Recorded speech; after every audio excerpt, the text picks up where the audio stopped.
Encore une autre qui a survécu à cette affreuse canicule de 3 jours. Je te remercie. Oui, chers auditeurs, n'oublions pas que nos seniors sont les plus touchés par cette Ouais, forte c'est chaleur.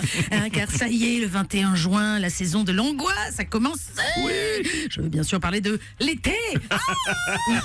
Oui, avant l'été, pour moi en tout cas, c'était synonyme de vacances, Oui. de sandales en plastique, de maillots moule bite, Ouais. de string brésilien, Ouais. de parties de pétanque à poil Oui, avec un Bob oui. Ricard. Mais oui. Oui, j'ai passé beaucoup de vacances en camping au Cap d'Agde. Maintenant l'été, c'est devenu plus flippant que l'exorciste. Voilà, c'est 5 jours de beau temps et de chaleur estivale en France et on croirait que c'est la fin du monde. Juin, normalement, c'est pas la saison où tu dégèles ton pare-brise, que je sache. Non. C'est ça, d'accord.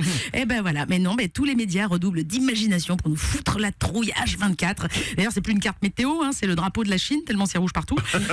Et ils sont emmerdés sur BFM, il n'y a plus assez de nuances de rouge pour nous angoisser. Vigilance rouge, vigilance rouge foncé, rouge Ouais. framboise écrasée, rouge thrombose. Ah oui. Mercredi, on sera carrément en vigilance merguez.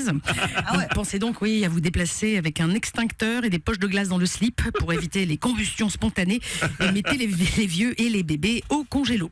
Oh non. Oui, qu'est-ce que je te dis? Alors arrêtez s'il vous plaît de mettre des cartes météo en rouge. Tout ce que vous arrivez à faire, c'est à nous faire avoir peur du rouge. Absolument. Moi, ma grand-mère, elle a vu passer Roumanoff à la télé, elle s'est urinée dessus. Eh ben si. Voilà, ça l'a rafraîchi un moment, tu me diras. Mais bon. Puis à Paris, la chaleur, j'ai envie de dire, on s'habitue. Ah oui. Parce qu'on coupe les arbres à Paris, mais on plante des pistes cyclables.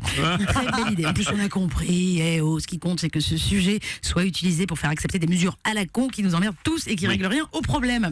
À ce propos, je voulais dire, c'est combien de tonnes de CO2 le Paris-Biarritz de Bayrou en jet ça, pour je aller sais. faire un speech de 40 minutes sur l'écologie?